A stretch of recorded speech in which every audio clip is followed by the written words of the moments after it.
again, people know that there's risk in borrowing money to invest. But then I turn around and also, again, I'm not advocating one way or another because that's a very personal decision to decide if you're going to borrow to invest. But people turn around and borrow $40,000 to buy a brand new car. Where's the logic? And where's the logic? Like, I can assure you that in 15 or 20 years, that 40,000 will be gone. Exactly. So and more.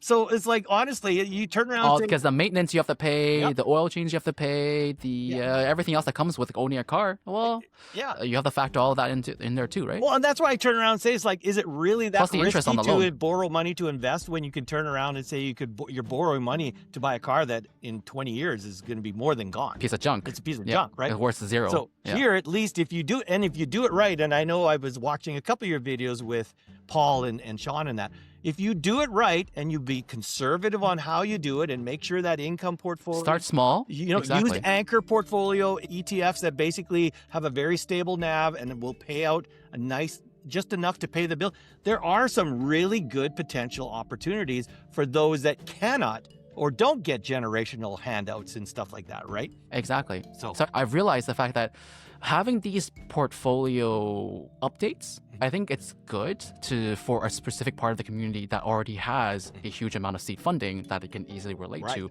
Right. They have enough backbone to have these adjustments. But what about the huge amount of the Blossom community or YouTube community in general who don't have as much seed funding to start? That's why I'm just like, okay, so these kind of case study videos where you're doing like a road to 10,000, road to 50,000, road to 100,000, build it every single month, showcase that.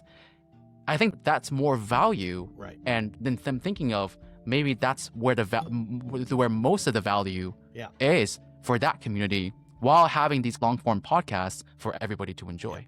Yeah, and again, it is a huge gap because honestly, the vast majority of people don't have the seed funding when they're 20 and 25 years old, so they have to come up. Except for exceptions, but there's exceptions, right? So. But I mean, that's the thing. It's like everyone has to. I mean, you guys, you're working your butts off to, Jarrett and those guys, like 2-3 jobs and all that stuff. Like, if you have the desire and the drive to do it, and the motivation to learn how to do it, it's not impossible. It's just like, do you have the motivation and desire to learn what it takes to do what you need to do, right?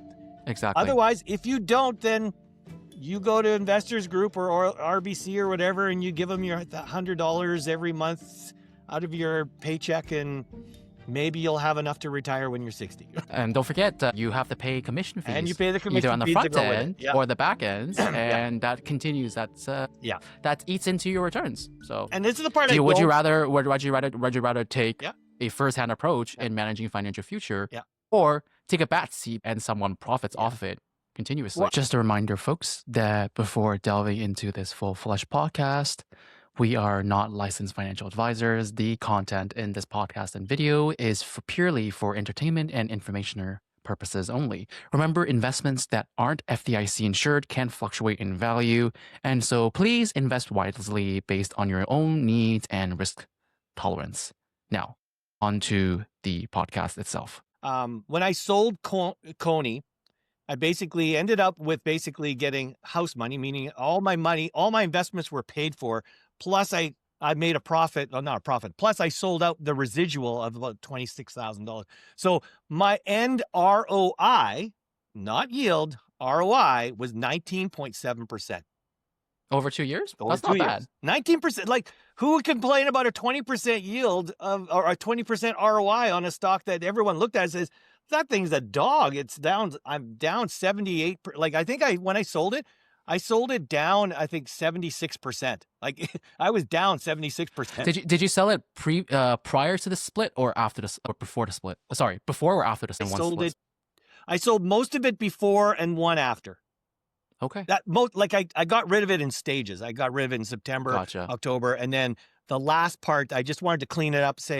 I just wanted to keep my portfolio a little bit more simple, so I wanted to get rid of an ETF. So I said, okay, I'm just going to get rid of the rest of it. So that happened just after the split, but the split didn't really matter. That's a technical thing, right? I mean, it would still erode with or without the split. Yeah. It was going down. Until they fix their strategy, it's going to keep going.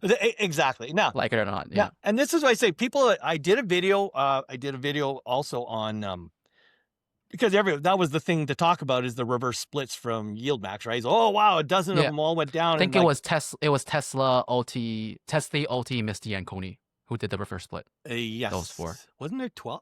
Wasn't there 12 of them? Oh, maybe, but I think I was only holding those 4, so I just know those 4. That could be those. Yeah. So yeah, but I did a video. It's like, honestly, the people, it was like, this is just a scam. It's like, okay, so let me get this straight about what happens with a reverse split. A reverse split, the party that gets hurt the most in a reverse split is the fund manager, because it is the worst PR campaign that they could get in their life. They make money on AUM going up. After this reverse split, the amount of money that was outflowing out of Coney, Ulti, TSLY, all the ones, because everyone says, I've had enough of this. I don't know how many stories I heard saying I had enough of it. Who do you think's getting hurt the most? It's the reputation of yield max that's getting hurt the most. It's not gonna get any better. No, it's just going downhill. Yeah. From this point. They've got themselves now a reputation that this is what they do. And as the as the whole evolution of cover call ETFs continues to mature, because it's a young market, right? Cover call ETFs have only been around for about 10 years, and the blowout of them really started only in like 2022. So they're still very young, and you can see that there's maturation going on in the way that cover call ETFs are now being more structured. You're not seeing, like, look at Defiance. I have Defiance's QQQY and IWMY. You still have it? Yep. Okay. I've had them for. I never touched it in the first place because I knew this was going to happen. I've had them since pretty much at the beginning. I've had them right from the beginning. And I actually have a video that shows a chart of it. Their NAV erosion just went like this. Like, it was just like that all the way down. Then they did the reverse split. And when they did the reverse split, it leveled. And it went. Defiance realized that, the clients don't want to have maximum yield at all costs. They've definitely said, if we're going to keep our clients, we got to fix this game. We cannot just keep eroding. They changed their game, and you can see IWMY in the early days. I think I was making like 100% yield on IWMY, like 90, 100, 110%. After the reverse split, they're averaging around 46% yield. They clearly got the message after their first reverse split and said, I look at the two of them, between them and Roundhill's QDTE and RDTE. It's like they're like the two competitors, right? There's for sure, QQQY and QDTE and IWMY and RDTE. They're two peas in a pod. I hold all 4 of them, but they're split 50-50 between the two of them. And honestly, I have trouble distinguishing between the two. They both have about the same NAV. I call it NAV lag, not NAV erosion. They both have a NAV lag in it. They both. With ultra yielders, you're gonna suffer that NAV lag more so than being more conservative in that 10 to 15%. Yeah. Oh, yeah. Like NAV lag, it's gonna happen. NAV lag expands and gets more dramatic as you move up in yields. There's no question about it. There's almost no NAV lag, very little NAV lag in anything under 20%. If you're in the 15% yield range, generally lag is like 2%. Within a margin of error. So take it as that, that's right? The best way to describe it. It's in the margin of error, right? Because you can't get, and somebody said it really right. JJ? And I don't know if you realize, but even people who pointing out, oh, look, it's underperforming by like 1% or like 0.5%. I'm like, well, what? Okay, great. And then they forget about the other fact is that, and this one pays distributions.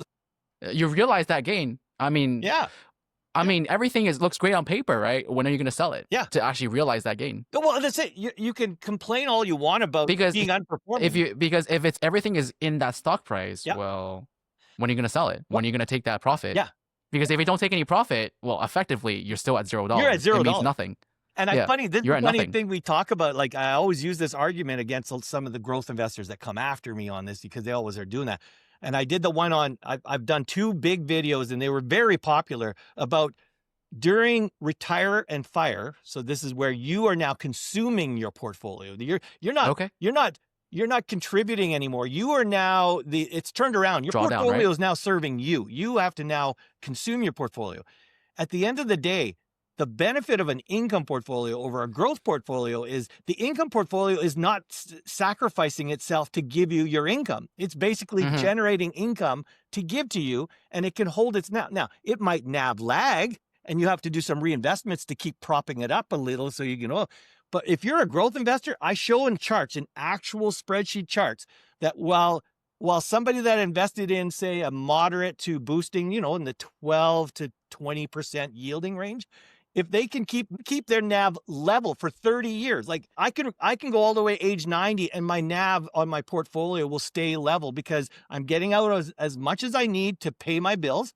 The rest I put into reinvesting, which then addresses the NAV lag, because if it lagged a little bit, I lifted it up. It nabbed it, but I lifted it up by actually doing reinvesting, right?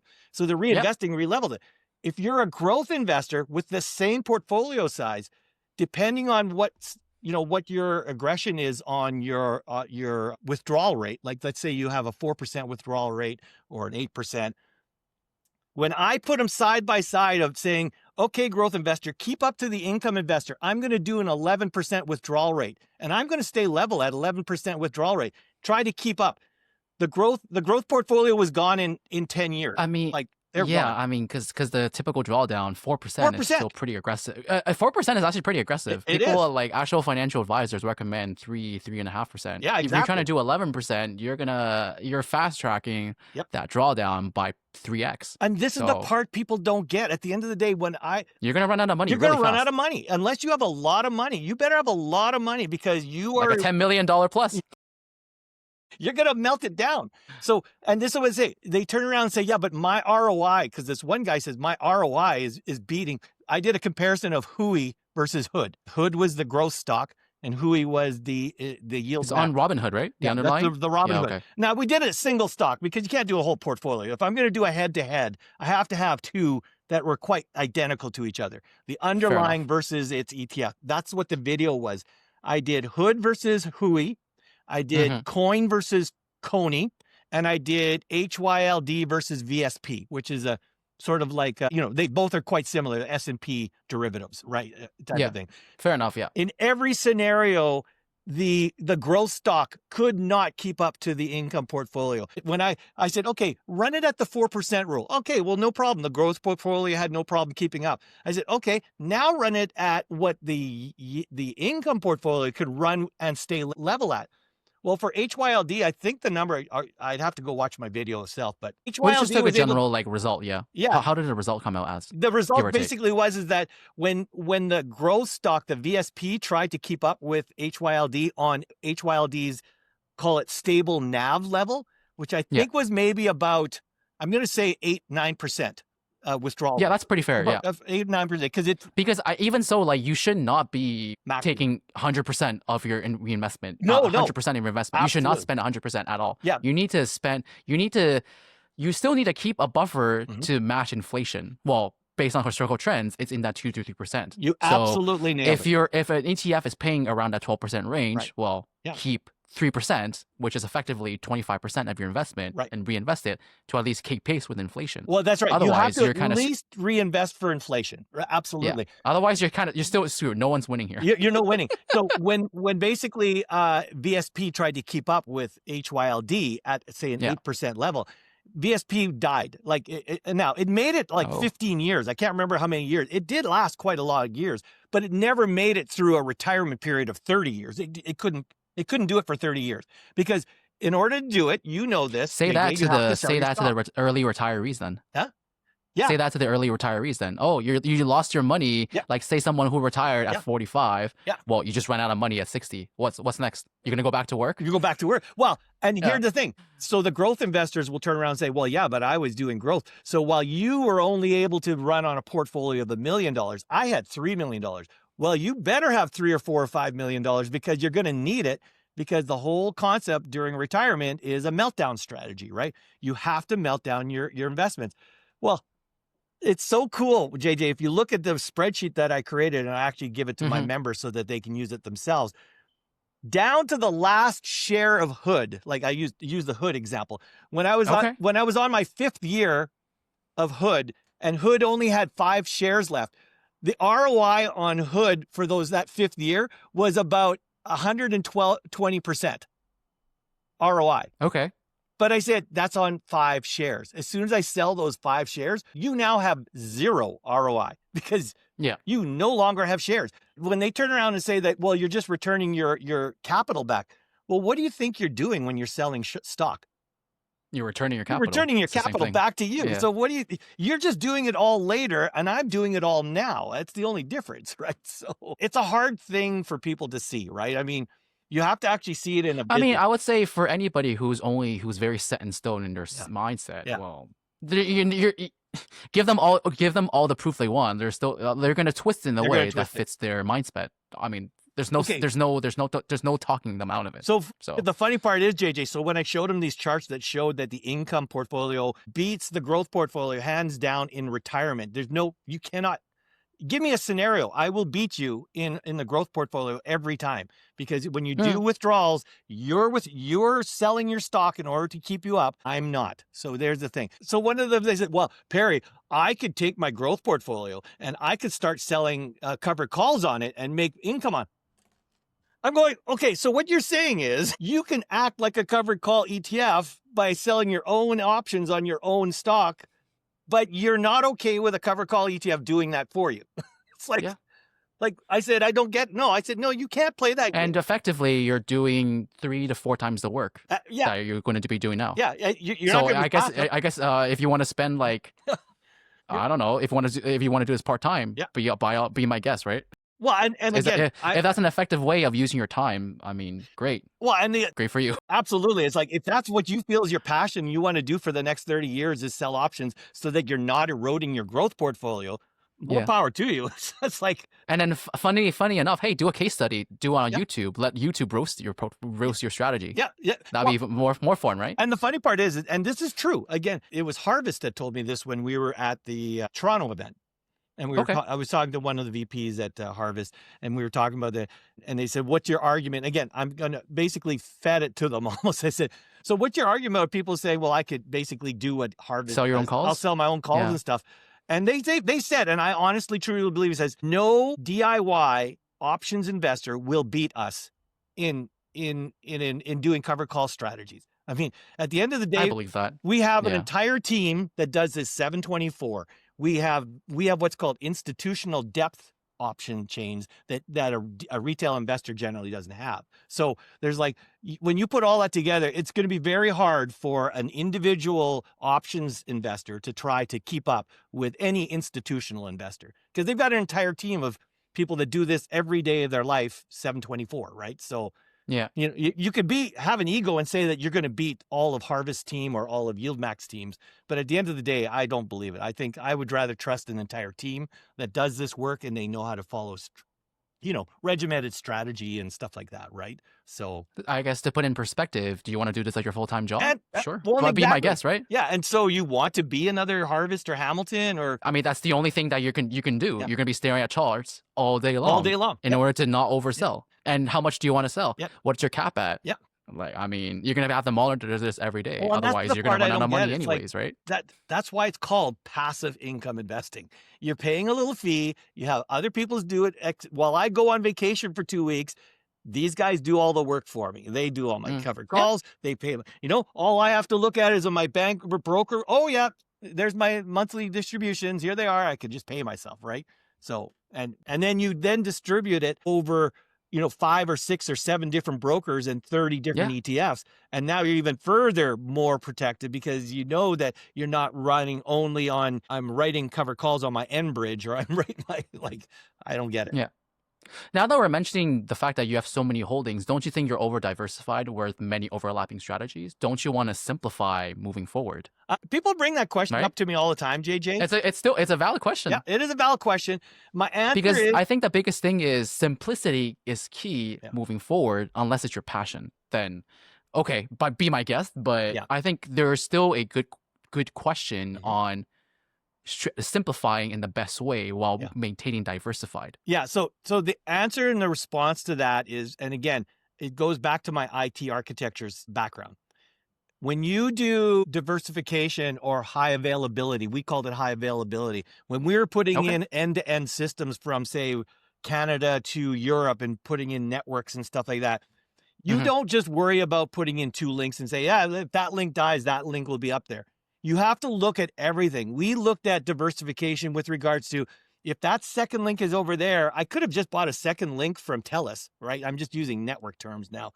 No, we would say, no, because here's a version of diversification. What happens if Bell has an issue and the entire Bell network goes down? Okay, well, I bought 2 lines from Bell. Well, they're both down. So we do a bit diversification saying, if I buy my first one from Bell, I'm buying my second line through TELUS. We have to do diverse paths. If I have to do one through Canada, I have to do one through the US. So I've always learned that there's so many different forms of diversification. The only form of diversification that people always get mixed up with when they talk about investing is underlying diversification. And that is, well, the holdings, right? Yeah, the holdings. Yeah. Well, no, there's more than the holdings because, and again, more so for cover call ETFs than it is for stocks. If it's stocks, for sure. You're right. Stocks are stocks. If I buy an S&P ETF and I buy another S&P ETF, I mean, at the end of the day, it's the S&P. But when you're doing... Well, unless the underlying fund manager, aka Vanguard or BlackRock, you nail it, goes bankrupt, well, I don't know about that. But I mean, JJ, or BMO in that case. You nailed it. And that is actually that is my answer. Which could happen, be my guest. I mean, but if at that point, I don't know, something, I think the market might go to crap. Well, to me, this is my portfolio is my livelihood. At the end of the day, if simplicity is the only thing that is going to be a pain in the butt to me, I'm willing to do that pain in the butt. Because here's the thing. If I, for example, well, we all know, let's use MSTR as a good example. MSTR is the underlying that I don't know how many people have written cover call contracts on, right? So Harvest volatile, has one, YieldMax has one, Granite has one. They all got one. They all got them, right? Yeah. But what's different is not only the fund manager diversification, I could buy the 2 different fund managers, they all do their contracts differently. So I now have diversification of saying, yeah, like, look, if I would have picked YieldMax and said, well, why do I need to buy Harvest MSTE? I've already got YieldMax. Well, one is extremely aggressive and has caps at, at the money calls. The other one only does it on 30% of their thing. So their contracts are totally different. Their whole strategies are different. So my diversification not only diversifies the underlying, not only diversifies the ETF managers, it's also diversifying the different strategies on how each covered call ETF is written. So I like having diversification. For example, COIW and CONY, perfect 2 examples. Both of them are on coin. One of them's using swap agreements. The other one's using covered calls, right? Granite shares the Granite shares one is with covered calls. Granite shares, I think, is called COIY, right? That's the one you're referring to. COIW is Roundhill. Is Roundhill. I have Roundhill, which is COIW. Okay. I don't have Granites. I don't like Granite single stocks. They show a lot of erosion. I don't like them for some reason. They're not doing. And as far as I'm concerned, I like their index ones. That's why I only hold Granite, S&P, and Q and right. Because they're the only ones that seem to be okay. The others are a little bit aggressive, right? In a rallying market, let's see how well it performs during correction, right? Well, right now, we'll see how let's see how they go. I think one of the biggest critiques that the growth bros have is that most of these cover call ETFs, because they came after a rallying bull market for the past 3 years, there's not much of correction they can see. And so when it comes to this perspective, how well do you think when it comes to especially more aggressive strategies, do you think there's a chance of survival in a correction, especially given the fact that in such a bull market, we've seen NAV erosion present already. What about correction? It's going to get magnified. Do you think there's even a chance of rebound? We saw a good correction. Like, again, it was short term, but we saw the Liberation Day. We saw one of the largest single day drops of the markets in it was historically amazing. Historically, it was like a nosedive, right? And never seen. Short term or long term, at the end of the day, they all went down. So did the growth stocks go down? Everything went down. The NAV eroders did not come back as fast. You can actually see the NAV eroders. That would be a lot of the extreme juicers. Every one of most of the boosters and all the anchors all came back and then went further. Like, they all recovered from Liberation Day, and they all still paid their distribution. So I'm using that short-term glitch of Liberation Day, which said, okay, I took the markets down. Well, if that's true, and they actually came up pretty quick, which is usually a bad thing for covered calls, because you don't want markets to come up really quickly, because then the upside gets capped, right? You want to have you want to go up gradually, because that way it won't cap, right? Unfortunately, I think that's what happened with regards to the zero TTE ETFs, especially from Roundhill. They got capped out like 5% or greater. yeah. And But you can see there's an extreme difference Yeah. since Liberation Day Yeah. of any of the Roundhill zero TTE options versus the underlying holding. Yeah. That's what happened. Yeah. Well, the nice thing with the zero DTEs though, you get hit on that one time, right? Like you get hit for those weeks, and then they're more granular, right? Whereas the other ones were 1 month contracts, and they basically have to ride it out for the entire month on those contracts, right? So, but you're right. They do take the volatile hit. They couldn't get through that V-shaped recovery. Yeah. Right. So you're It right. was like They got hit on that it was like V-shape. 10% or something. Yeah. Yeah, in they one did, single day. right. But the point I look at it is like they're not gonna, like people say they're just gonna Like, are basically you like? I disappear. guess the big question is: are you scared about your portfolio not rebounding the way it should be, especially for those juicers and boosters? Well, That's the biggest worry, right? the boosters, I'm not as concerned about. The juicers, I know that they will likely have a more of an erosion. Put it this way, I do not think like a Misty or any ones that go down like that will recover back 100%. They won't recover 100%. But I more look at they will still pay yield. They may have a lower yield when they're finished. Like, for example, if they were paying, let's say 40 cents a week, they might after a down period, they might end up only paying like 33 cents a week, or you know what I mean? They'll have a lower distribution. But Right. I'm not worried about that, JJ, because what I do a fully vested reinvestment strategy. So for the ones that end up being eroding losers, I'm reinvesting and adding new ones to recoup on the NAV erosion. So my NAV has stayed pretty stable, even though like they say, oh yeah, it's been upside for 3 years.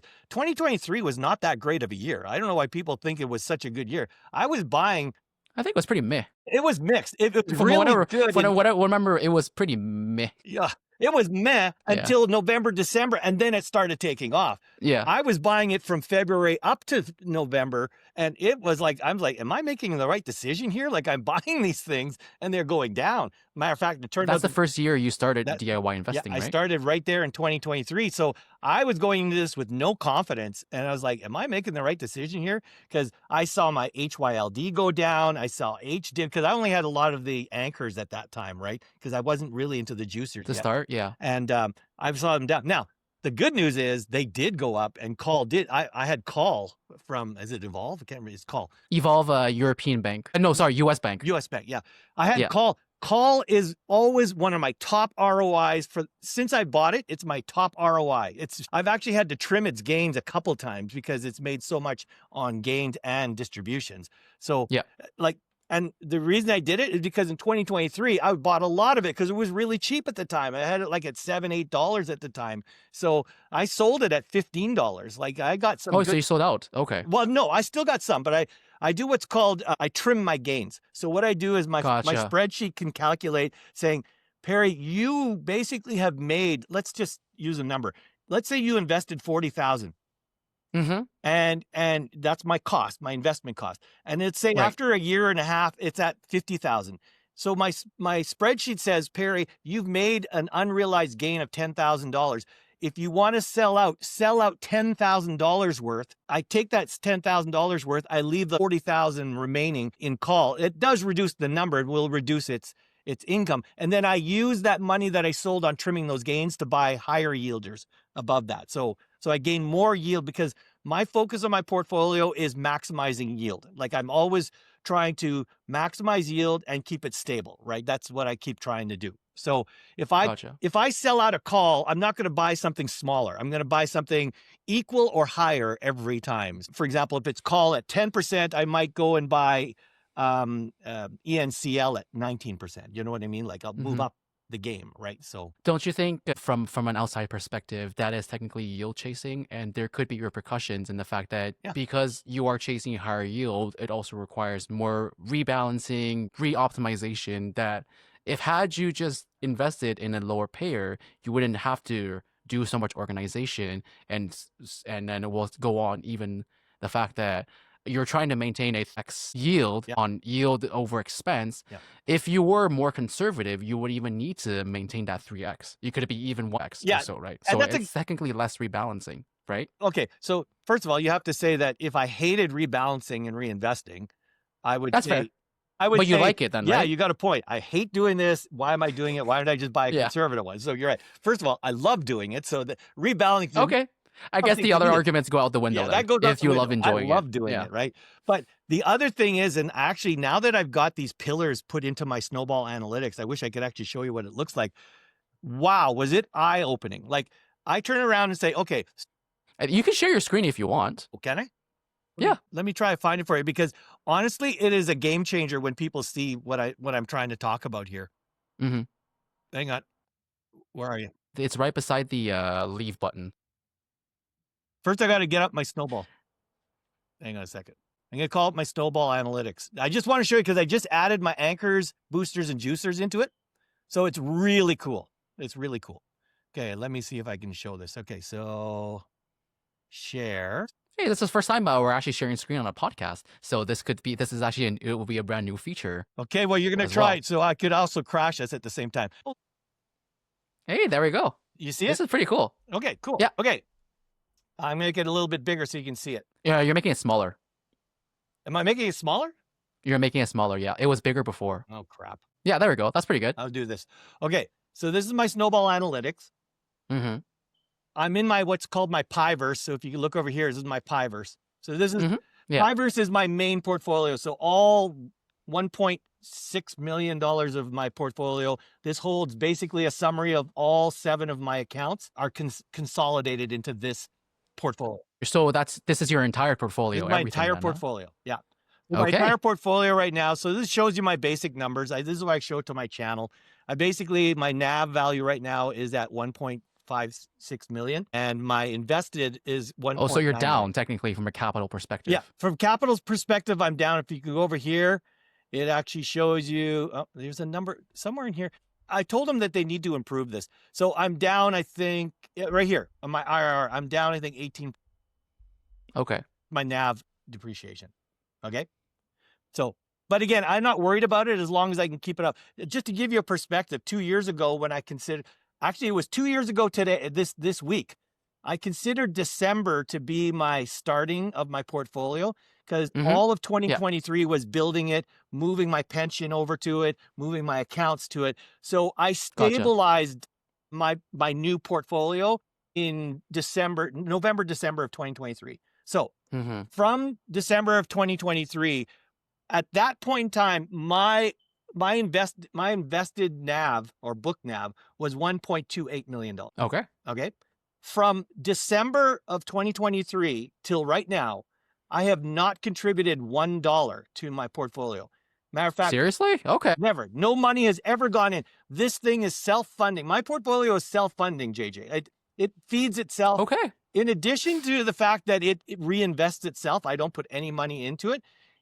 In 2024, I took over 200,000 out. And in 2025, I'm doing about the same thing. So in the last 2 years, not only have I not contributed to it, my retirement has withdrawn $400,000 from it. Wow. That's impressive. And good. That's a very good job. My NAV is still at 1.56. So is it down from I don't worry. This is that same NAV. We talked about NAV lag. You could talk it at the ETF level, but you can also talk about it at the portfolio level. My portfolio NAV lag is that 18% we talked about. So meaning my current NAV is 18% behind my invested, right? And I call it NAV lag, not NAV erosion. NAV erosion would say that after 2 years, my portfolio is at 900,000. I started at 1.28 and now I'm only at 900,000. That is NAV erosion because I'm actually going down in my NAV from my initial investment. NAV lag says I'm still going up with the current NAV, but I'm not keeping up. Like my current NAV is not keeping up with my book NAV, right? And the reason that happens, JJ, people are like, well, how are you doing it if you're removing that much money? It's because I have a very aggressive reinvestment strategy. So about 60% of my monthly income goes back into the portfolio. And people are like, well, wow, well, that's crazy. Why would you do that? That just shows it. Basically, you have to put so much of your stuff back. Well, here's the thing. Here's how much money I make. This is how much money has been generated in my portfolio in the past since inception, right there, 642,000. So that money's there. I've taken about 400 of it. The rest of it gets reinvested back in and gets rejuiced back in. So what I wanted to show you here under my new little portfolio thing. This is really cool. I'm going to go under growth, and I might have to make this a little bit bigger. So I'm going to get rid of my growth stocks because they don't count.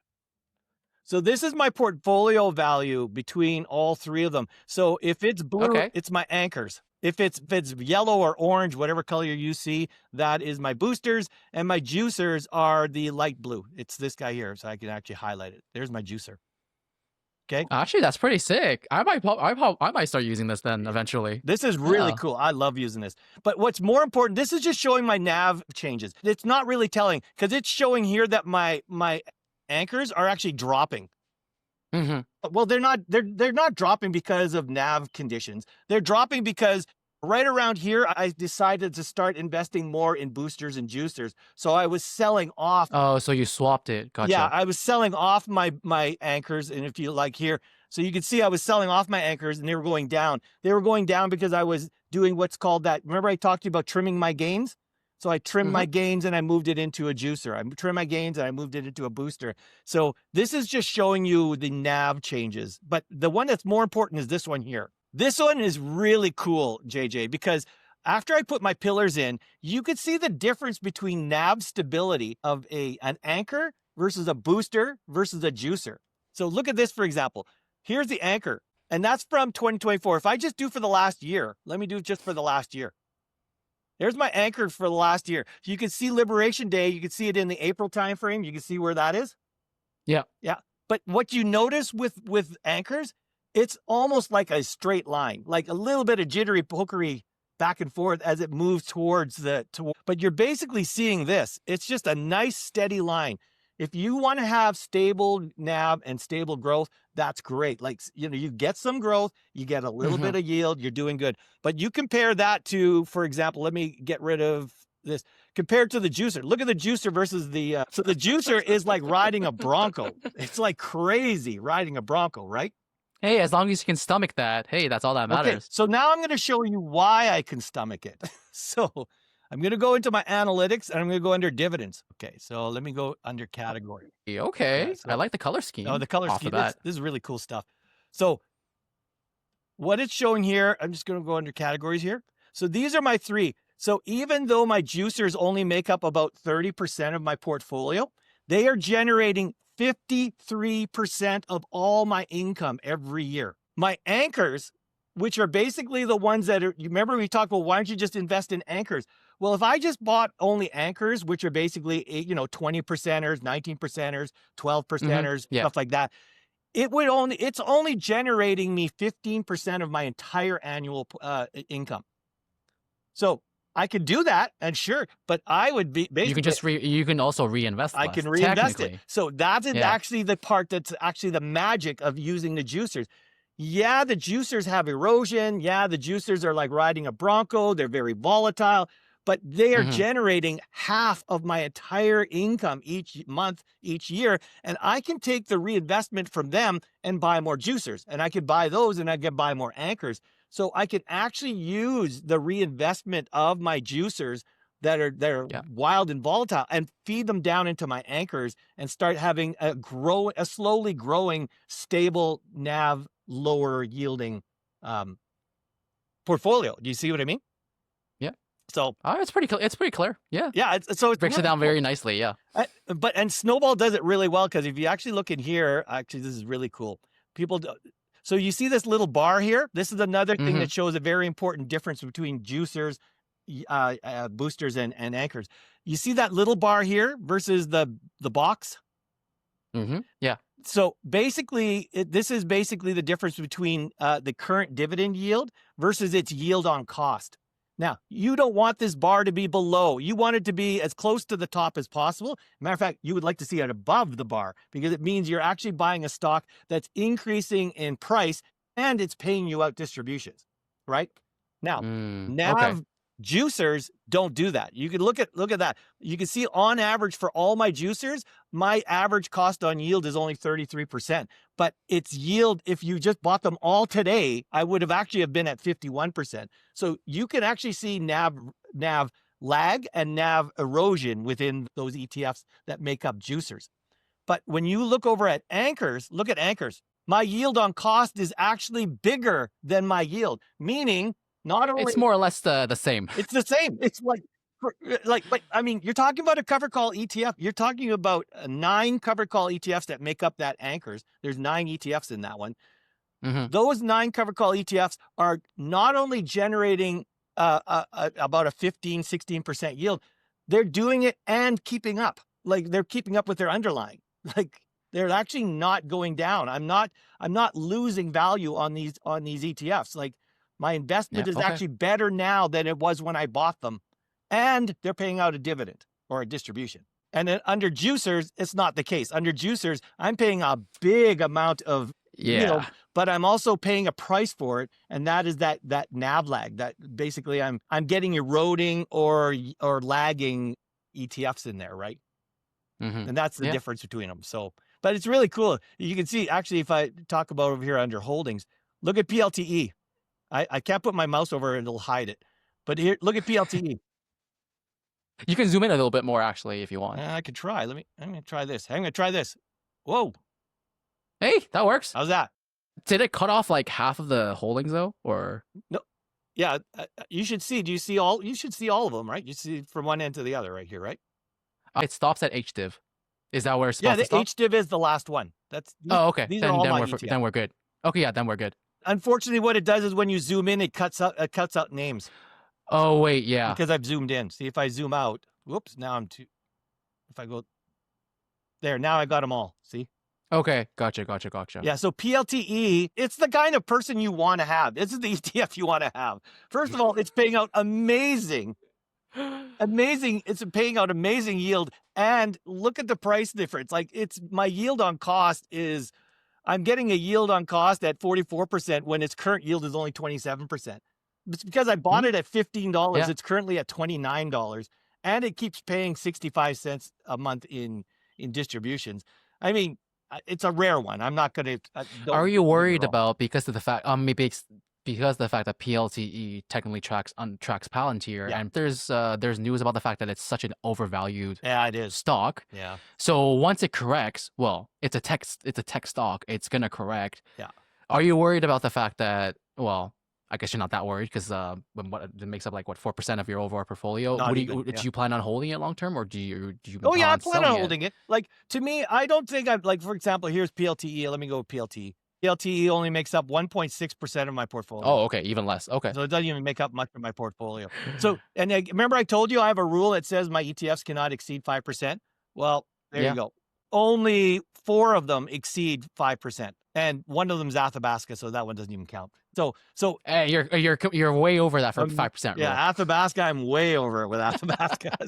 But I'm up and down like a yo-yo because I swing trade on it, right? So sometimes I'm down at 7%. Oh my! And then I'm back up at 13. So that one I'm swing trading on it. But so you're scratching your trader itch. Oh yeah, this is my trader itch. But it's a slow trader itch. Like I could sit on Athabasca now for another 3-4 months. I wait for the price of oil to go back up and Athabasca will go up with it. And that's when I will trade. Like I don't do day trading with it. I swing trade like almost on a monthly or multi-month basis. Like I wait for a great opportunity and then I'll sell it. And then I wait for another opportunity for a major drop and I will buy it. So it's a very slow moving swing trade for me. So okay. But anyways, so this is what you can see. No, I'm not really worried about it, JJ, because at the end of the day, I'm always, even if it went right down right now, because I do like 50, 60% reinvesting, I'm already starting to cover my bases that if it does go down, I've already increased I'm compounding my income. Every time I reinvest, I compound my income, right? Because I'm always buying another cover call that generates more income,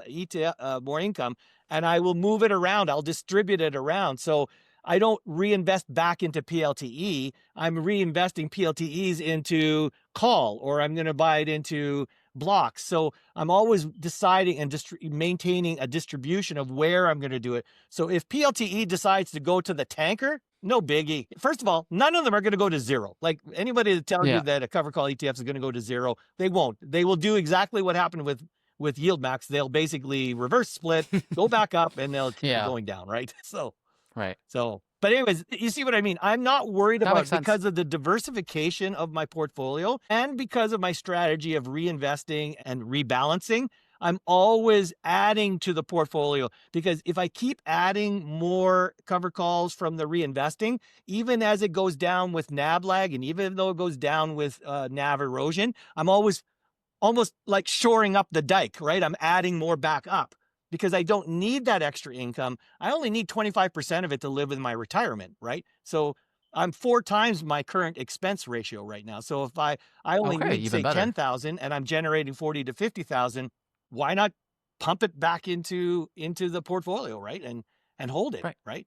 Because I think the biggest takeaway for investors in general, or like any other audience on YouTube who are listening to these stories, keep in mind they are purely stories, is that it works very well for you in your current landscape. Yep. It's comfortable with where you are That's in right. your investment portfolio. Yep. And people have to realize that that's purely just your own needs analysis, Yep. your own comfort zone that of which you're very comfortable where you are. And my risk tolerances. I don't, and your risk tolerance per se, yeah. Yep. And people always like to, they have really bad things to say of let's just put you in, for example, of like, oh, you're so over aggressive, like something's gonna happen, blah blah blah.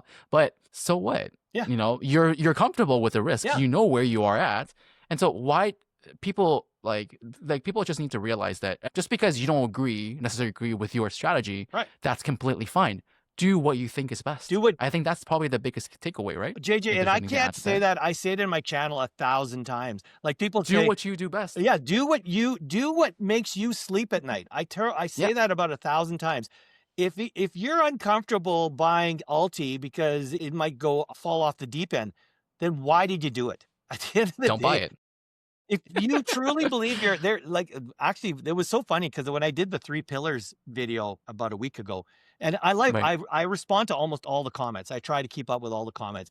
And That's very nice. in the comments, one person said almost in a form of apology, like, and it said, yeah, like I looked at your pillars and yeah, like I'm really not up to you on that. Like I'm all anchors. Like I'm going, congratulations. I said, there's nothing wrong with being all anchors. I mean, that means you're a Yeah. conservative investor. You don't want to see, keep you up at night. You want to make sure that you're comfortable with 14% yield. It's paying your bills every day, and you don't have Right. to worry about the wild rides of the markets going down in 2026.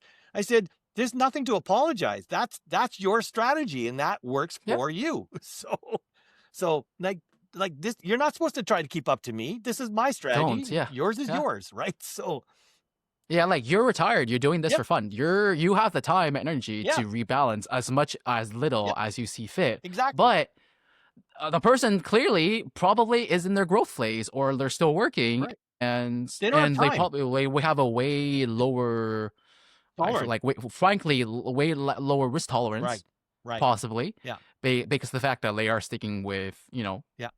anchors, and they're probably working. They have a full-time job. They have other responsibilities Yeah. that they don't want to. They want to be as hands off as possible, Right. which is great. Yeah. It fits their current strategy. It may change as they see fit, Absolutely. as their situation changes. Okay, Right. Portfolios are completely not fine. written in Yeah. stone, and that you cannot They're not change rigid. them. Yeah, They change it's as not your set in stone. Yeah. situation changes. Like a good example would be be a growth investor and build up a portfolio of about $2-3 million. And if that's what you want to do that. Build your portfolio NAV up at using growth stocks up to say $3 million or whatever you want to get up to. Well, if you can get yourself up to $2 or $3 or $4 million, then you can actually run an extremely conservative cover call ETF strategy. Yeah, you don't have to go 10%, because 10% of 3 million is a lot more than 10% of 1 million, right? So, oh yeah. yeah. So every strategy is different based on how you want to run it and how you want to nail it and what your situation is. Like I do it because first of all, I don't mind doing it. I know how to run it. You enjoy to it. be Yeah. successful, and I'm enjoying it. I'm going to tell you, in 2026, starting in 2026, over the next couple 3 years, what's your next plan? My strategy will slowly be to evolve down to being more conservative. Like I've reached this pinnacle of income level. Like I think in September I hit a peak monthly distribution of $58,000. Okay. I'm now down because again with markets going all over the Right. place and we had the crypto chill, I'm now down back to about 40,000, 42,000. Again, that's the volatility because I have a lot of juicers and boosters, right? I know some days Yeah. I have 58 and I know some days I have 38. The good part is because of that 3x over expenses, I know I only need 10,000, so I could go down to 30,000. I'm willing to ride the Bronco because I know I'm safe, right? But It's where you're psychologically comfortable I'm at, comfortable with it because I basically. know I have enough overhead or enough buffer space that I'm protected, right? Now, that Gotcha. being said, now that I have that certain threshold that I've met, I can now Mm-hmm. start saying, you know what, that's fine, but I may not want to ride the Bronco anymore. So over the next 2026, 2027, I think, first of all, I'm going to do a slow move towards the anchor side. Like I'm going to use a lot more of my distributions in 2026 and 2027 to actually focus my reinvestments in anchors and maybe some of the more conservative boosters like HHIS and Biggie, but I won't go after like the YSPYs and the ones that are in the 50s. So I think my slow move would be go that way. And I'm not going to do anything with the boosters and juicers. I'll leave them the way they are. The juicers can whittle away to wherever they go, but I'm going to Mm-hmm. use their income that they're generating now. You saw already on my Snowball Analytics, you saw that it's generating 50% of my monthly distribution. I can Yeah. use the money it's generating now and start feeding it down to the anchors. And I'm going to start maybe, like I said, it'll likely bring my income, I'm going to see my income levels slowly go down. It'll likely Mm-hmm. go down to about $30,000, but it'll be a very stable 30,000 as opposed to a very volatile 40 to 50,000, right? So Makes sense. so that's sort of my my goal is to might likely move into that. So how about you? I think that's solid. That's a solid strategy. And I think moving forward, because I'm in my 20s, this is Yeah, a I know completely different ballpark. you're a young punk. So Like I have such a huge time horizon ahead yeah, of me, and like I haven't like looking at it from a global pick perspective. I don't need the income right now right.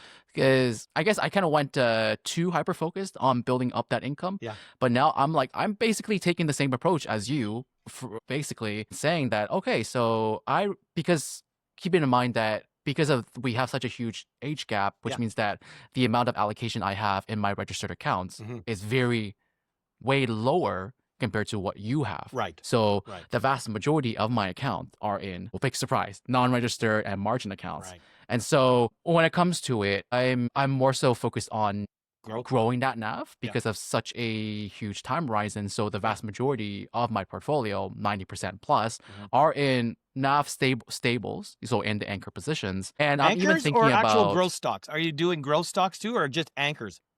Income anchors. I have where I'm currently comfortable with. I have well, I guess 80% in anchors Yeah. and about 10% in pure growth plays. Oh, okay. So All right. in the the Nasdaq, the S&P, Right. like no cover calls in that. Right. In register accounts, I'm actually trying to trim even further and rebalance even more to have those because when it comes down to it, even when it comes to anchors, there's still a good chunk that you still have to rebalance. You need to Right. readjust. You need to reinvest in order Absolutely. to Yeah. keep pace. Yeah. And so in my current mindset and where I am at, I think it makes a lot more sense to because I don't have time to. Right.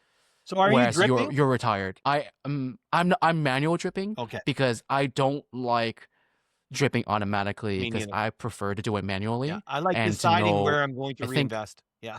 exactly. I like to think of it as like I'm buying in at a good price.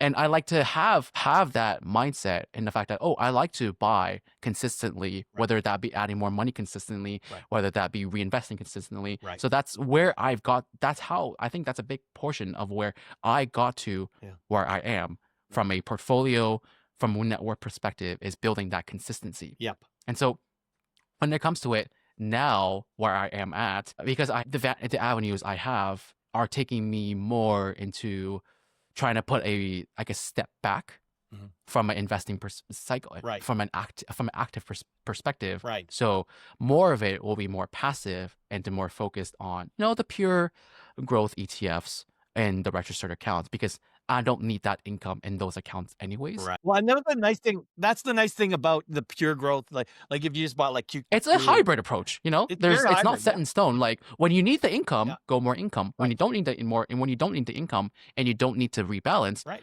go growth. Growth, You right. know, it's automatically reinvested Right. for you, and there's no tax drag Right. in those registered accounts, Yeah. in those non-registered accounts. Are you doing like obviously you must be maxing out your TFSA as much as you can, Of or course. trying to? Yeah, it's amazing Of how many course, come people on. don't use their TFSA. It's like that is the TFSA is maxed out, FHSA is maxed out, RSP is maxed out. right on. I'm even managing, I'm actually thinking about when it comes to YouTube per se, I spend less time making videos because I think that's why like I started with podcasts because I don't think, especially in the YouTuber and the influencer space, people make short videos. I guess they can see as educational, but it's still hard to relate to Right. because when it comes to these podcasts, these unscripted per se manners, it's to really convey the mindset of how people think about their Think about portfolios, things, yeah. how they are adjusting. It's the whole thinking of what they're doing from where they started from and where they're going.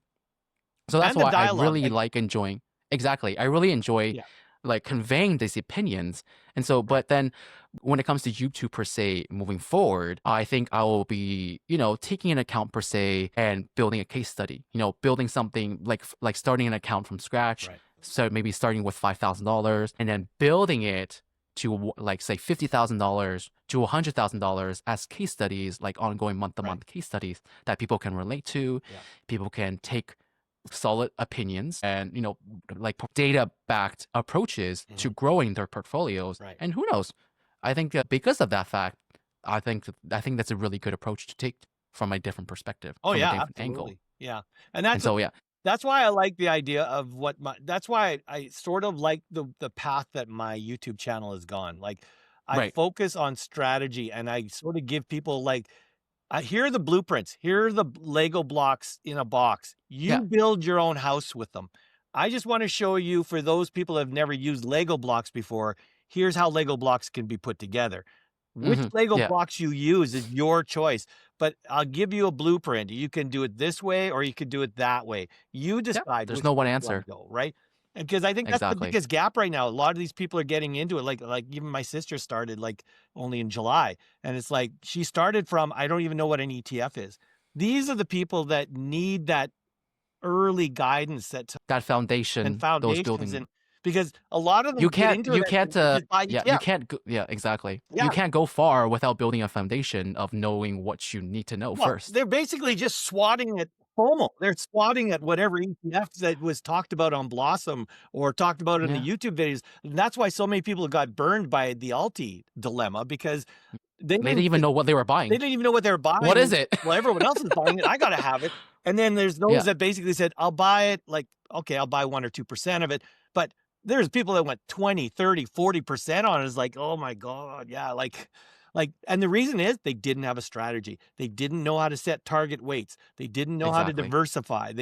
These are critical investing rules that people should learn before they even buy their first investment, is learn the rules of how to build a proper portfolio. Right. So For sure. yeah. So And coming down to, I guess, more so related to people who's just starting out or don't have as much capital to start with, do you think the income-based approach can fit inside that strategy? Or would you say it's more so, because we are at a different level, like we have so much capital to build, Right. and granted even me, like I was more so focused on growth. So I had a lot of seed funding that was taken outside of the portfolio. Right. It was not inside the portfolio. It was all outside Right. of making that money and then putting it in the stock market to accumulate. Yeah. And so when it comes to those who are just starting out with not as much seed funding, Yeah. do you think there is a place for the income-based approach for them starting out, or is it better to accumulate that portfolio and then switch over eventually? Yeah, again, that's hard an to answer, interesting right? question. And Yeah. again, it goes based on your situation, because I've always been an advocate that income investing is not for retirees. It's for anybody that wants to have an income offset out of their jobs. Like, Right. it doesn't even have to be fire or retire, meaning I want to retire at 30. it might just be, I would like to just have a portfolio that's in my TFSA tax-free and generates me $200 a month so that it could pay for my phone bills. What that kind of thing. Yeah. And then if I could find ways of investing. It is hard to start from scratch. There's no question, because when you Yeah. only got $200, well, you're not going to go far either way, growth or the other way. It's going to be hard to do. So yeah, if Exactly. growth can get you quicker up to a level where income investing is more realistic, It's more tangible and makes sense. more tangible, that makes sense. But the other thing we got to keep in mind is this other thing. And again, not everyone is blessed like this, but right now, and I know this is in Canada for sure, there is the largest transfer of generational wealth in the history of Canada right now. So Mm. again, not everybody is blessed this way, but you've got the parents and the grandparents that are now, grandparents passing away, and their wills, and they're starting to give away some of their offset, their wealth that they had. So you're seeing a huge generational transfer of wealth. Those are the opportunities where you could turn around and have someone like a younger generation, like a 30-year-old, get gifted money from the parents and the grandparents to seed their kind of money. And that's what I'm doing with my daughters. Like, I want my daughters to have income-based TFSAs that feed them monthly a paycheck. Like, for example, my youngest daughter, we've got it up to a level between the gifts that she's gotten from my parents, as well as the money I'm offsetting there. Because to me, the biggest gift I can give them is that they can have some financial independence. So Right. it would be really nice, and it's really good. So my youngest daughter just bought a house. Her TFSA Oh, is paying. that's fun. Yeah, so she just bought it like 2 months ago. Her portion of paying the bills is she has like about $1,100 a month mortgage payment that she has to make. The TFSA pays that for her. Like, that pays it for her. So now her salary doesn't have to worry about $1,000 a month being taken away to pay for her mortgage. So tell me how much value that is for a 30-year-old that basically now has her mortgage paid for by her TFSA, right? So Right. Yeah. so there is huge values, but I do agree with you, JJ. The problem is, how do you get the seed funding for it, right? I mean, not everybody's lucky that way. And I know you've been talking about it, about the idea of margined investing, where you could do, you could basically do a margin account, or you could do, in my case, It's the hottest topic. it's a huge topic. Like, I would, for example, say, because I'd want to put it into a TFSA, you can't put margins in a TFSA, right? You can only do it in non. You can treat it like a line of credit. So when you and Paul were talking about a HELOC, you can treat it the same way. It's a line of credit. Right. So you can withdraw that portion from your margin account and fund your TFSA. Oh, you can. That's allowed. Yeah, so you can do use it. that or a HELOC. It's the same concept. Okay. It's not any different. Okay. Well, Yeah. Instead of using your house as your collateral, you're using your margin account Okay. as collateral So instead. you could feed It's the either same one of them concept. into your TFSA. So Exactly. Again, it's more And it grows risky. tax-free. People know that Same there's way. risk in borrowing money to invest. But then I turn around and also, again, I'm not advocating one way or another, because that's a very personal decision to decide if you're going to borrow to invest. But people turn around and borrow $40,000 to buy a brand new car. Where's the logic? And where's the logic? Like, I can assure you that in 15 or 20 years, that 40,000 will be gone. Exactly. So And more.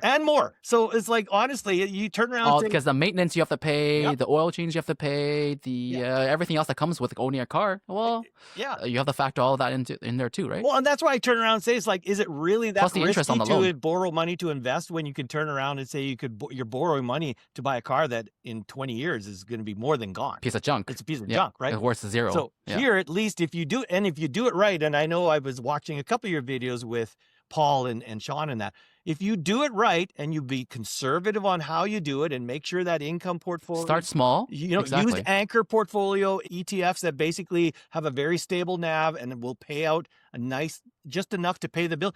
There are some really good potential opportunities for those that cannot or don't get generational handouts and stuff like that, right? Exactly. So I think this is where when I was talking with Leon, even when I was talking with Paul and Sean, when I was talking with Gary, I realized the fact that having these portfolio updates, I think it's good for a specific part of the community that already has a huge amount of seed funding that they can easily relate to. Right. They have enough backbone to play with these diversifications and be more aggressive, be less aggressive, take these adjustments.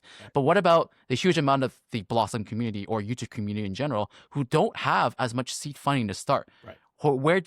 Where is a place for them frankly, who actually needs Right. to have some sort of relatability. Oh, absolutely. And so Yeah. listening to that, that's why I'm just like, okay, so these kind of case study videos where you're doing like a road to 10,000, Right. road to 50,000, Right. road to 100,000, build it every single month, Right. showcase that.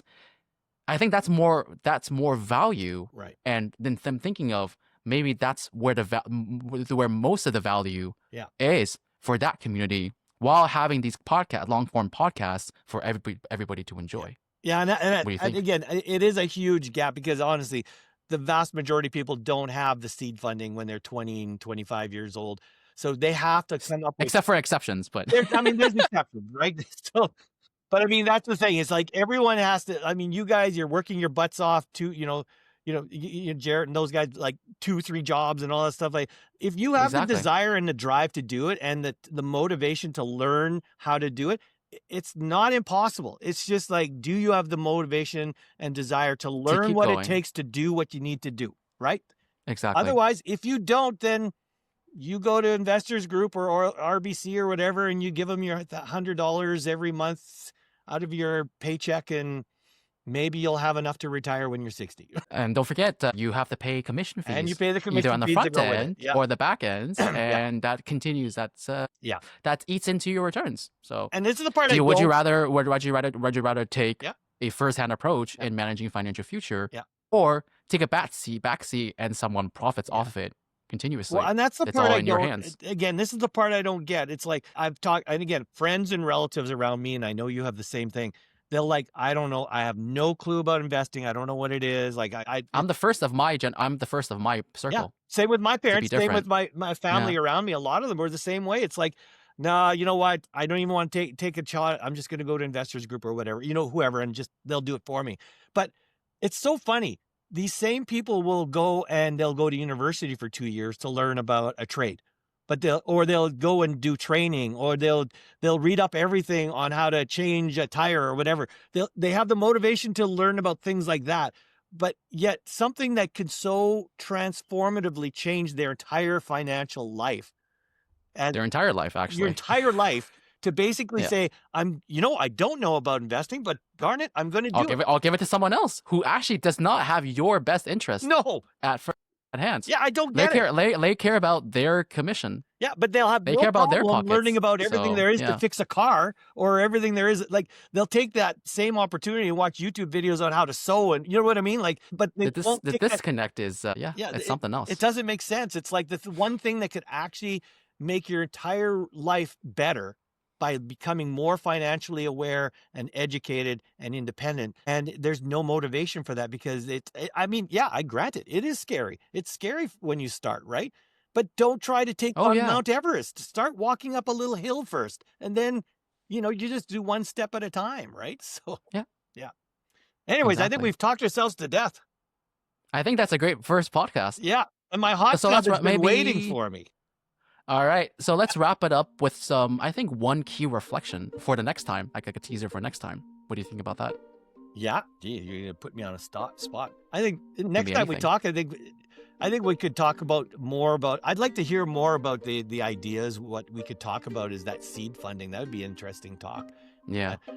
Reflection. It'd be interesting to see. We didn't talk much about what we thought about what's going to happen with the market. So let's see what happens in 2026. Might be interesting, a good reflection on that one.